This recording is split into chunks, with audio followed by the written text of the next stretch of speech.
One time, nag-uusap kami ng asawa ko. Bigla niya ako natanong ano daw pangarap ko sa buhay. Hindi ko siya nasagot. Ang unang pumasok sa isip ko yung mga anak ko. Pag pala magulang ka na, mangangarap ka na para sa mga anak mo, hindi na para sa sarili mo. Parang di ko na maisip kung ano yung pangarap ko para sa sarili ko. Kasi ang naiisip ko yung mga anak ko. Gusto ko mabigyan ko sila ng maayos na matitirhan. Mapalaki ko sila ng malusog at masaya. Lumaki silang may takot sa Diyos.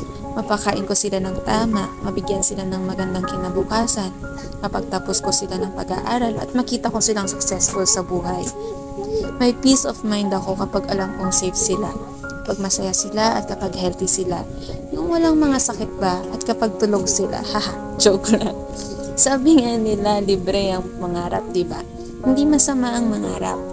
Sabi nga ni Apostle Pablo sa Ephesians 3:20, God is able to do immeasurably more than all we ask or imagine. Para maintindihan natin, God is able to do what I ask, all I ask, more than all I ask, immeasurably more than all I ask, what I can imagine, all I imagine, immeasurably more than all I ask or imagine. O diba? Ang galing ng Panginoon. Kaya pag nangarap tayo, samahan natin ng panalangin at tiwala. Yun lang.